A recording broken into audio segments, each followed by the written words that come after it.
Ugh. Hi everyone, Neck-the-Knee Hurts Tano here, the internet's busiest music nerd, and it's time for a review of the new Gorillaz album, Humanz. Gorillaz, the long-running virtual band masterminded by musician and producer Damon Albarn and comic book artist Jamie Hewlett. Over the years, they've come out with some great music. You could actually make the argument that as far as contemporary groups go, they have one of the more consistent discographies out there. But after their last album cycle, there was all this talk, all this speculation as to whether or not we would even see another Gorillaz album again. Damon Albarn seemed disinterested. He was just kind of focusing more on solo material, came out with that new Blur album. Jamie Hewlett commented on just the massive amount of effort and production that goes into each album cycle, which he seemed sort of dissatisfied with, along with the fact that it's almost as if his illustrations, his visuals were playing less and less of an integral role in the existence of the band, which is kind of exemplified in releases like The Fall, which was very much a bit of an indulgent Damon Albarn stripped down solo sort of venture, as well as even the new music video these guys dropped featuring Benjamin Clementine, which mostly featured Clementine in front of a green screen with only a few minor visual references to Gorillaz the band themselves. The visuals for Andromeda were even more uninspired, as it's just kind of this spinning, redundant CGI animation of a planet and its orbiting asteroid belt. But then we have the video for Saturn's Bars, which does seem to legitimately follow the usual Gorillaz formula. The band are out, they're in a precarious situation, there's sort of an evil kind of presence in the video, which is represented visually by these monster characters that are sort of embodying Popcan's voice on the track. However, do I find this inclusion of these sorts of dark, monstrous, mutant characters as iconic as previous music videos? Do I feel like Popcan is even embodying a character on this track? I mean, I do like the song, but it feels like he's just kind of playing himself on the song, not some kind of representation of some sort of being in the Gorillaz universe. I know leading up to the promotion of this album, there were all sorts of pieces of social media art that were released, along with elaborate backstories about each member of Gorillaz. I appreciate that that was, a kind of interesting approach to put out a new Gorillaz album in 2017, but did I find it as immersive as what the band did with the visuals with Demon Days or with Plastic Beach? I guess what I'm trying to say is that even though I'm excited that there's another Gorillaz album in existence, I'm wondering, is everyone involved trying as hard as they possibly can to make this record the best Gorillaz album that it can be? Are Jamie Hewlett's visuals, is his input as central as it has been on past records? And is Damon Albarn in the mindset to produce and write a new Gorillaz album? Meaning, considering his past couple of solo records, considering the new Blur album, will the easygoing, gray, breezy, and dreary demeanor of those records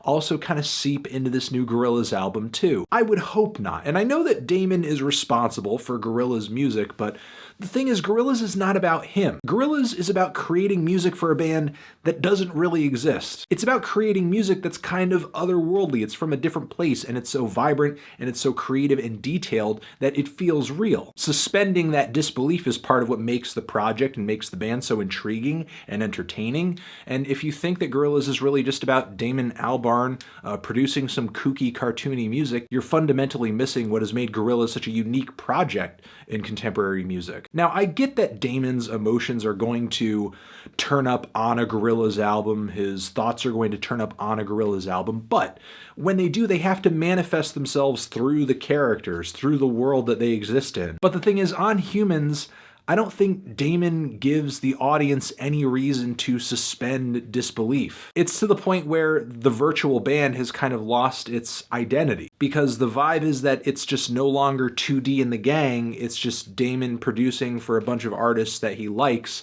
and throwing them together onto an album that runs sort of like a compilation, while also trying to make some sort of statement on the current social and political climate, which he doesn't fully commit to because there's been a slew of articles talking about how Damon edited out any and all references to Donald Trump in the album prior to release, which I get this is a hot button topic for a lot of people, for a lot of musicians, but why would Donald Trump be there in the first place? Is Donald Trump Gorillaz canon? Now, there are other tracks on here that make reference to political and social issues, but they kind of just dance around the topics that inspire them. And I don't know if it's because Damon doesn't have a real opinion or any solid ideas about these problems, or if he's afraid of kind of going too hard on these issues because maybe it'll alienate fans, maybe it'll be breaking the fourth wall a little too much. He clearly uses his guests on this record to make political points that he can't. People like Pusha T and Danny Brown and Vince Staples, whose verses are, very, very charged with some very coarse and very socially conscious language right at the start of the record. And the vague politics of this album aren't really made any clearer by the numerous interludes that play throughout the album that I don't really think add that much to the record. But the thing is, the ideology and the politics of this record isn't as great an issue as something I caught a whiff of with 4 of the major teaser tracks to this album: Saturn's Bars, Ascension, We Got the Power, and the song Andromeda. And that is, there are numerous cases of just bad casting on this album. Damon Albarn misplacing guests on this record, underutilizing them, overutilizing them. For instance, Dram's vocal contributions to this record are a mere musical footnote. He's so faint that he's barely there on the song where he appears, in comparison to other tracks where guests dominate the entire song, to the point where it barely even feels like a Gorillaz track, because even 2D's vocals are not that present. Also, Danny Brown on the song Submission? Really? What about the hook here? What about the instrumental said, you know what? Danny Brown needs to be here. His wild, yelpy delivery does not sound good at all on what could be confused as a Little Dragon song. And not that I think Danny Brown's verse is bad on this track. I like it. It's just that I think he could have been better placed here. And I still think Benjamin Clementine on Hallelujah Money is not really all that well complemented by the song's very stiff and static beats. Sure, the choral vocals sound good and the string sections sound great, but those tick-tock, very, very static beats are really kind of keeping the song from being as dynamic as it could be. Generally, I don't really have any problem with the performances or the lyrics that any one guest brings to the table. I mean, appearances from Grace Jones and Pusha T and Mavis Staples are among this album's highlights. But not only is it the placement of these guests that I think makes this album sort of lackluster, but it's kind of the production and the writing too. It's just not up to Gorillaz' usual vibrancy and quirk. The song Moments is the first huge nosedive on this record, in my opinion. A song featuring De La Soul, which when De La Soul turns up on a Gorillaz album, that should be great news. And for the most part, it is. I love their performance. I love their lyrics. I love their charisma. I love their energy. I love their playful attitude. I actually love the cool keyboard intro on this track. The Moments vocals, I think, are amazing. They're so hard-hitting and exciting and colorful. Also, the crazy planting on the ceiling vocals later in the track are great. The swirling synth arpeggios are amazing, but goddamn, this kick drum is one of the most hideous things I've heard on any song in 2017. And where did this bass line come from? It's garish. Wouldn't a smoother, funkier, more polyrhythmic set of drums on the track just make more sense instead of this overbearing?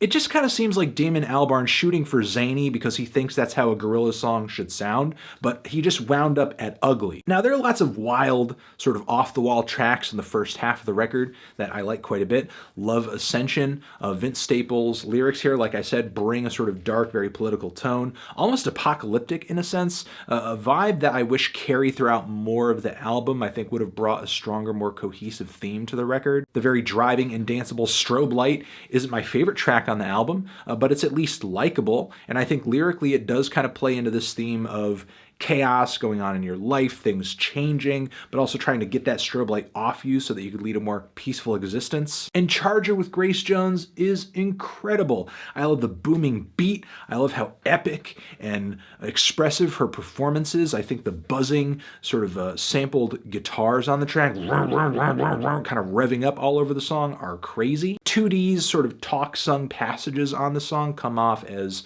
sort of sassy and sarcastic. It's definitely the most just attitude he brings on the entire album. You know, if I was talking about the record simply up until this point, it's not really that bad. In fact, it's actually pretty damn good. A little inconsistent, but that's it. But immediately after this track, the quality of the album trails off even further. It's like Damon completely gives up on keeping the songs lively or even completely finished. Case in point, the song Sex Murder Party. Was this even written? There are moments on this track where Jamie Principal's vocals just seem totally off the cuff and improvised. There are numerous moments of like awkward silence where I feel like something should be. The lyrics seem kind of dodgy too, like they're also being made up on the spot. If it wasn't for 2D's hook on the track, there'd literally be nothing likable about the song. And in the case of Carnival with Anthony Hamilton, I love Anthony's voice, but this track is just so redundant and fizzles out right at the end. And also, there are a lot of weird spots on here vocally too, where it's like there are moments of dead silence, spots where I think Anthony should be singing or saying something. There are also some very subtle moments on the track where it seems like his vocals are getting cut off or edited out or something. Did this have something to do with the whole Donald Trump thing? I don't know, but there's definitely something off about the editing on his vocals. The song Busted in Blue just kind of seems like Damon Albarn taking a quirkier approach to producing what would be another dreary and lifeless I'm So Sad ballad from one of his recent solo records. And We Got the Power probably still ranks as my least favorite track on the entire album. Not only because I think, again, Jenny Beth, serious misplacement on this track. Her vocals don't really lend themselves at all to the very triumphant and colorful and over-the-top presentation of the song. And the more that I listen to the track, it's not even just her vocals that make it lackluster, but the mixing is terrible. All these vocal layers competing and sort of smothering each other and kind of mixing together in a really ugly way with the synths on this track. It's really one of the most cluttered songs on the entire record, and I have no idea with just Gorillaz' reputation for such clean, quality production that this track ended up being such a mess. Not only sonically, but man, is this the clunkiest hook that Damon Albarn has ever written for a Gorillaz record. We got the power to do this thing that we really want to do, and we got the power to do the thing. Now, I have a lot of people asking me to talk about the bonus tracks on the deluxe version of this record. I don't typically count deluxe bonus tracks in my overall ranking, my overall rating for a record. And believe me, in this instance, you don't want me to. Still though, I do like the fact that Damon kind of provided this interlude to kind of glide us into these tracks so that they didn't feel completely tacked on or like a bunch of tracks that weren't worthy of being in the standard edition. They definitely feel like they're a part of the world of this album. But as far as the quality of the material on this side of the album, I don't really think it's much better than all the content that preceded it. In some ways, I actually think it's worse. The song The Apprentice with Rag and Bone Man, whose solo material I haven't heard too much of, but this is basically just low-grade synth funk. And his performance on this track is one of the most emotionless and passionless on the entire record. And Halfway to the Halfway House has to have one of the ugliest instrumentals on the entire record. I don't know if it's the squelchy bass synth on this thing, or if it's the synth lines that are just always constantly ascending and don't fit into the chord progression, don't fit into the key of the track. But something about this song needs to go back to the drawing board. It's like I'm listening to odds and ends that could have been on other Gorillaz tracks, but Damon decided to toss them together into a hideous chop suey. The song Ticker Tape, while it may not be electrifying, it is a very sweet and cute and easygoing and beautiful laid-back ballad, a song that I actually would have swapped out for one of the more chill ballads in the second half of the record earlier on the album. And I do like Kilo Kish's sort of sassy, playful rapping on the song Out of Body quite a bit, and another thing that makes this song special, and I think more superior to many tracks in the track list, is that there's this crazy beat switch up and sort of build up in the second half of the track that's really exciting. If only more tracks actually changed things up a little bit, and didn't try to just give us one groove, one beat, one idea, and just do it to death to the point where by the end of the song it just gets stale. I don't know. This is just such an inconsistent,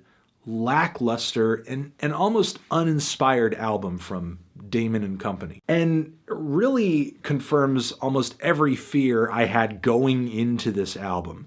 That you'd have guests that are fine, are very talented, but they're put in awkward places. They're not used to the best of their abilities. That you'd have songs that are weakly written, are drab, are underwhelming, because that's how a lot of Damon's recent material, solo and with Blur, has been going. An album that would have very little in terms of excitement, an album that would only be a Gorillaz album in name. I'm feeling a light to decent 5 on this record. Okay, well, I'm just gonna start gathering my things, because this was a career suicide. It's all over, guys. It's done. It's finished.